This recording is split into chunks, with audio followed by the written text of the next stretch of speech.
இன்றைக்கி நம்ம CMR green tech IPO பற்றி தான் பார்க்க போகிறோம். ஸோ ரொம்ப நாள் கழித்து நம்ம சேனலில் ஒரு மெயின் போர்டு ஐபிஓட ரிவ்யூவை வந்து பார்க்க போகிறோம். இந்த ஐபிஓ ஜூன் 3ஆம் தேதி வந்து ஓப்பன் ஆக போகுது. இந்தியாவோட மிகப்பெரிய மெட்டல் ரீசைக்ளிங் கம்பெனியான ஜிஎம்ஆர் கிரீன் டெக்னாலஜிஸ் அவங்களோட ஐபிஓவை கொண்டு வர்றாங்க. மாருதி சுசுகி, ஹீரோ, பஜாஜ்னு நம்ம ஊரில் ஓடுற பாதி வண்டிக்கு இவங்க தான் வந்து அலுமினியம் சப்ளை பண்ணுறாங்க. ஸோ இந்த ஐபிஓட இஷ்யூ சைஸ் பார்க்கும்போது 631 கோடியாக இருக்குது. இது கம்ப்ளீட்டாக ஆஃபர் ஃபார் சேல் தான். ஃப்ரெஷ்ஷாக எந்த ஷேர்ஸும் வந்து இஷ்யூ பண்ணல. எக்ஸிஸ்டிங் ஷேர்ஸ் தான் வந்து அவங்க ப்ரொமோட்டர்ஸ் வந்து இந்த ஐபிஓ மூலமாக விற்பனை பண்ணுறாங்க. நம்மளால் தெரிஞ்சுக்க முடியுது. இதில் ரீட்டைல் கோட்டாக்கு 35% வந்து ஒதுக்கியிருக்காங்க. ஸோ இப்போ டேரெக்டாக இவங்களோட பிஸ்னஸ் எப்படின்னு சொல்லிட்டு பார்ப்போம். இவங்க பிஸ்னஸ் மாடல் எப்படி இருக்குன்னு சொல்லி இப்போ புரிஞ்சுக்கும். ஸோ இவங்க டேரெக்டாக பூமியிலிருந்து புதுசாக அலுமினியத்தை தோண்டி எடுக்காமல் பழைய கார் பார்ட்ஸு, உடைந்த என்ஜின்கள், பேட்டரி ஸ்கிராப்பு, அது மாதிரி ஸ்கிராப் ப்ராடக்ட்ஸ்லேருந்து அதை உருக்கி அதுலேருந்து தான் புதுசாக அலுமினியமாக மாற்றுறாங்க. ஸோ இது புது மெட்டல் எடுக்கிறத விட இப்படி ரீசைக்ளிங் பண்ணும்போது 95% வரைக்கும் வந்து மின்சாரத்தை மிச்சப்படுத்த முடியும். ஸோ இதனால தான் வந்து ஒரு சூப்பரான க்ரீன் பிஸ்னஸாகவும் இது இருக்குது. ஸோ இதில் இதை விட அட்வான்டேஜ் என்னென்னு பார்த்தீங்கன்னா, இவங்க ஒரு ஸ்பெஷாலிட்டி இருக்குது இவங்க பிஸ்னஸில். ஸோ இவங்க வந்து அலுமினியத்தை லிக்யூட் டெலிவரியாக பண்ணுறாங்க. ஸோ அலுமினியத்தை உருக்கி கட்டியாக்காமல் கொதிக்கிற திரவ நிலையில் ஸ்பெஷலாக லாரிகளை ஏற்றி பக்கத்தில் இருக்கிற ஆட்டோமொபைல் கம்பெனிஸுக்கு வந்து லிக்யூட் ஃபார்மில் வந்து அலுமினியத்தை சப்ளை பண்ணுறாங்க. ஸோ இதனால் வந்து கார் கம்பெனிகளுக்கு நேரமும் மிச்சமாகும். ஸோ உருக்கிறதுக்கு தேவையான கரண்ட் பில்லும் மிச்சமாகும். ஸோ இதில் முக்கியமான விஷயம் என்னென்னா, இந்தியாவில் இந்த மார்க்கெட்டில் வந்து இவங்க தான் 45% ஷேர் வந்து வச்சுருக்காங்க. ஸோ இதுலேருந்து என்ன தெரிஞ்சுக்க முடியும்னா, ஆல்மோஸ்ட் வந்து 50% பக்கம் வந்து இந்த பிஸ்னஸில் இவங்க தான் டாமினண்ட்டாக இருக்காங்கன்னு சொல்லிட்டு நம்மளால் தெரிஞ்சுக்க முடியுது. பிஸ்னஸ் பார்த்தோம். இப்போ அவங்க ஃபினான்ஷியல் பெர்ஃபார்மன்ஸ் எப்படின்னு சொல்லிட்டு பார்ப்போம். 2023 104 கோடியை வந்து இவங்க லாபமாக வந்து போஸ்ட் பண்ணியிருக்காங்க. பட் 2024 திடீர்னு ஒரு லாஸ் நம்மளால் பார்க்க முடியுது. 834 கோடி வந்து நஷ்டம் காமிட்டிருக்காங்க. ஸோ ப்ரீவியஸ் ஃபினான்ஷியல் இயரோட ப்ராஃபிட் கம்பேர் பண்ணும்போது இது வந்து ஹியூஜ் லாஸாக நம்ம கண்ணுக்கு தெரியுது. பட் இதுக்கு என்ன சொல்லப்பட்டிருக்குன்னா, இவங்க வந்து இவங்களோட கம்பெனியில் கணக்கு வழக்கை தூய்மைப்படுத்த எழுதப்பட்ட ஒரு ஒன் டைம் கணக்கு முடிப்பு தான், அதாவது குட்வில் இம்பேர்மெண்ட் தான் சொல்லிட்டு இது சொல்லப்பட்டிருக்கு. ஸோ அதை நிரூபிக்கிற மாதிரி 2025 இவங்களோட ப்ராஃபிட் வந்து 155 கோடியாக வந்து லாபம் வந்து போஸ்ட் பண்ணியிருக்காங்க.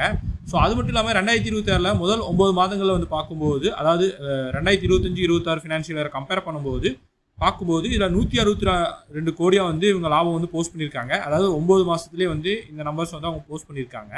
ஸோ வருஷத்துக்கு 6600 கோடிக்கு மேலே இவங்க வந்து பிஸ்னஸ் பண்ணிட்டு இருக்காங்கன்னு சொல்லிட்டு நம்மளால் தெரிஞ்சுக்க முடியுது. இப்போ குயிக்காக ஒரு பியர் கம்பேரிசன் வருவோம். ஸோ இவங்க பியர் கம்பெனிஸ் கூட கம்பேர் பண்ணும்போது இவங்க எப்படி பெர்ஃபார்ம் பண்ணுறாங்க அப்படின்னு சொல்லிட்டு, இதில் முக்கியமாக நம்ம பார்க்க வேண்டியது வந்து இவங்களோட ரெவன்யூ. ஸோ நம்ம ஆல்ரெடி பார்த்த மாதிரி 6696 கோடி இவங்க ரெவன்யூ இருக்குது. இதுக்கு அடுத்த பொசிஷனில் இருக்கிறது வந்து கிராவிட்டா இந்தியா நிறுவனம். ஸோ இந்த நிறுவனத்தோட கம்பேர் பண்ணும்போது 3950 கோடி தான் வந்து அவங்களோட ரெவன்யூ இருக்குது. இவங்க வந்து பாதிக்கு மேலே இவங்க தான் வந்து இந்த பிஸ்னஸில் இருக்காங்கன்னு சொல்லிட்டு நம்ம ஆல்ரெடி பார்த்துருந்தோம். ஸோ இந்த ரெவன்யூ வச்சு நம்மளால் தெரிஞ்சுக்க முடியுது. அதுக்கடுத்து பியூ வந்து பார்ப்போம். ஸோ பிஇ வந்து இந்த நிறுவனத்தோடது 19.42 இருக்குது. இதே அதுக்கு அடுத்தபடி பார்த்தீங்கன்னா கிராவிட்டாவோடது பார்த்தீங்கன்னா 37.36 ஆகும். பாண்டி ஆக்சைட்ஸோடது 62.64 ஆகும் வந்துட்டு பிஇ ரேஷியோ இருக்குது. ஸோ இதுலேருந்து என்ன நம்ம தெரிஞ்சுக்க முடியுதுன்னா, இவங்க பியர் கம்பெனிஸோட பெட்டரான பிஇயில் வந்து இருக்காங்க அப்படின்னு சொல்லிட்டு நம்மளால் தெரிஞ்சுக்க முடியுது. அதுக்கடுத்து பார்த்தீங்கன்னா ரிட்டர்ன் ஆன் நெட்வொர்த்தும் பார்ப்போம். ஸோ ரிட்டர்ன் ஆன் நெட்வொர்த்தில் இந்த நிறுவனம் 31.08% இருக்குது. ஸோ இதுக்கு அடுத்தபடியாக இருக்கக்கூடிய இவங்களோட பியர் கம்பெனியான கிராவிட்டா மற்றும் பாண்டி ஆக்சைட்ஸ் எல்லாம் வந்து பார்த்தீங்கன்னா 15.12, 9.79% சொல்லிட்டு ரொம்ப கீழே தான் இருக்காங்க. ஸோ ஓவராலாக பார்க்கும்போது ரெவன்யூ வைஸ்லையும் சரி, பிஇ வைஸ்லையும் சரி, ரிட்டர்ன் ஆன் நெட்வொர்க்லையும் சரி, இவங்க பியர் கம்பெனிஸோட நல்லா பெட்டராகவே இருக்காங்கன்னு சொல்லிட்டு நம்மளால் தெரிஞ்சுக்க முடியுது. பட் இங்கே நம்ம பார்க்க வேண்டிய விஷயம் என்னென்னா, இவங்களோட எபிடா மார்ஜின் வந்து பியர் கம்பெனிஸோட கம்மியாக இருக்குது. ஸோ இவங்களோட எபிடா வந்து பார்த்தீங்கன்னா 4.56 இருக்குது. ஆனால் கிராவிட்டாவோடது பார்த்தீங்கன்னா 8.38 இருக்குது. இதுக்கு முக்கிய காரணம் என்னென்னா, கிராவிட்டா நிறுவனம் வந்து பார்த்தீங்கன்னா லெட் மற்றும் பிளாஸ்டிக் ரீசைக்ளிங் வந்து பண்ணுறாங்க. ஸோ இதில் வந்து ப்ராஃபிட் பெர்சன்டேஜ் வந்து அதிகமாக இருக்குது. இவங்க அலுமினியம் மட்டும் தான் வந்து பண்ணுறனால இதில் ப்ராஃபிட் மார்ஜின் வந்து குறைவாக இருக்கிறனால தான் இந்த எபிடா மார்ஜின் வந்து குறைவாக இருக்குது. ஸோ ஓவராலாக பார்க்கும்போது எபிடாவை தவிர மற்ற எல்லா பேராமீட்டர்ஸ்லேயும் வந்து இவங்க பியர் கம்பெனி கூட பெட்டராக இருக்காங்கன்னு சொல்லிட்டு நம்மளால் தெரிஞ்சுக்க முடியுது. இப்போது அதர் கீ பேராமீட்டர்ஸில் இவங்களோட ப்ராஃபிட் மார்ஜின் வந்து கொஞ்சம் கவலடிக்கக்கூடிய வகையில் தான் இருக்குது. 2.59% தான் இருக்குது. இது வந்து ரொம்ப குறைவான லாப வரம்பு தான், ஒரு தின் மார்ஜினாக தான் இருக்குது. ஸோ இவங்களோட டெப்ட் ஈக்விட்டி ரேஷியோ பார்க்கும்போது 0.76 இருக்குது. ஸோ இதை பார்க்கும்போது வந்து 1க்கு கீழே தான் இருக்குது. ஸோ 1க்கு கீழே இருந்தால் ஒரு சேஃபான ஜோன் தான். ஸோ இவங்க 0.76ங்கிறனால கம்பெனியோட கடன் அளவு கட்டுப்பாட்டில் தான் இருக்குது அப்படின்னு நம்மளால் தெரிஞ்சுக்க முடியுது. இப்போ நம்ம பார்த்த எல்லா விஷயத்துலேருந்து ஒரு கன்க்ளூஷனுக்கு வரணும்னா, இதில் பாசிட்டிவாக பார்க்கப்பட வேண்டிய விஷயங்கள், ஸோ இவங்க இந்த பிஸ்னஸில் நம்பர் 1 இருக்காங்க. மாருதி சுசுகி, பஜாஜ் போன்ற பெரிய நிறுவனங்களில் இவங்க கஸ்டமர்ஸாக இருக்காங்க. ஸோ போட்டி நிறுவனங்களை விட இவங்க பி ரேஷியோ பெட்டராக இருக்குது, ரிட்டர்ன் ஆன் கேபிட்டல் எம்ப்ளாய்டு பெட்டராக இருக்குது. ஸோ பியர் கம்பெனிஸ் கூட கம்பேர் பண்ணும்போது ஓவராலாக கொஞ்சம் பெட்டராக தான் இருக்காங்க.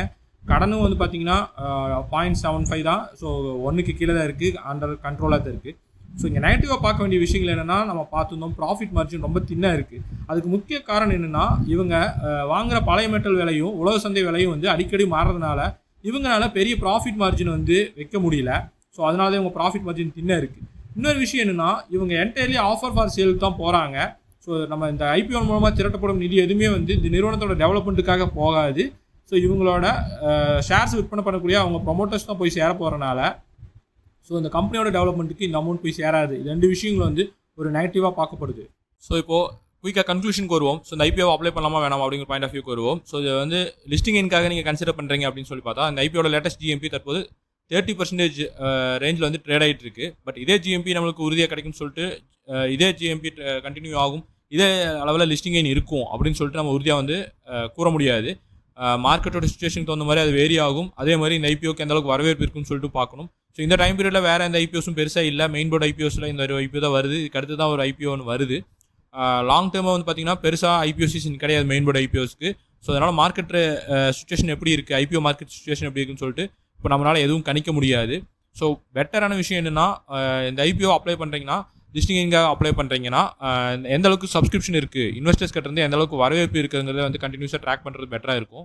ஸோ இந்த ஐபிஓக்கு எந்த அளவுக்கு வரவேற்பு இருக்குன்னு சொல்லிட்டு நம்ம தொடர்ந்து ட்ராக் பண்ணுவோம். அதை நான் போஸ்ட்டும் பண்ணுறேன். நான் இந்த ஐபிஓவில் எக்ஸ்பெக்ட் பண்ணக்கூடிய லிஸ்டிங் வந்து ஒரு 7-15% லிஸ்டிங் கண்டிப்பாக இருக்கிறதுக்கான சான்சஸ் இருக்குன்னு சொல்லிட்டு நான் எக்ஸ்பெக்ட் பண்ணுறேன். இது வந்து எக்ஸ்பெக்ட் பண்ணக்கூடியது மட்டும்தான். ஸோ இது நல்ல ஒரு பெர்ஃபார்மன்ஸ் இருந்துச்சுன்னா இதுக்கு மேலேயும் வந்து போகிறக்கான வாய்ப்புகள் இருக்குது. புவர் பெர்ஃபார்மன்ஸ் வந்து மார்க்கெட் சிச்சுவேஷன் ரொம்ப புவராக இருந்துச்சுன்னா இதுக்கு கீழேயும் போகிறக்கான சான்சஸும் இருக்குது. ஸோ அதனால் நம்ம கீப் ஆன் ட்ராக் பண்ணுறது தான் பெட்டரான விஷயமா இருக்கும். ஸோ லாங் டேர்ம் கன்சிடரேஷன் பண்ணுறவங்களுக்கு நம்ம ஆல்ரெடி பார்த்துருந்தோம், இவங்களோட ப்ராஃபிட் மார்ஜின் வந்து ரொம்ப தின்னாக தான் இருக்குது. ஸோ இது எந்த அளவுக்கு பெர்ஃபார்மன்ஸ் பண்ணுவாங்கன்னு சொல்லிட்டு லிஸ்ட்டான பின்னாடி ட்ராக் பண்ணுறது பெட்டராக இருக்கும். ஸோ லாங் டேர்ம் கன்சிடர் பண்ணுறவங்க வந்து லிஸ்ட்டான பின்னாடி அவங்களோட ஃபினான்ஷியல் பெர்ஃபார்மன்ஸை ட்ராக் பண்ணிவிட்டு கன்சிடர் பண்ணுறது பெட்டராக இருக்குங்கிற ஒப்பீனியன். ஸோ இந்த இன்ஃபர்மேஷன் உங்களுக்கு யூஸ்ஃபுல்லாக இருக்கும்னு நம்புகிறேன். யூஸ்ஃபுல்லாக இருந்தால் மறக்காமல் இந்த வீடியோவுக்கு லைக் பண்ணுங்கள், உங்கள் ஃப்ரெண்ட்ஸ்க்கு ஷேர் பண்ணிட்டு, சப்ஸ்கிரைப் பண்ணாமல் இருக்கீங்கன்னா மறக்காமல் இந்த வீடியோவுக்கு சப்ஸ்கிரைப் பண்ணி சப்போர்ட் பண்ணுங்கள். நன்றி, வணக்கம்.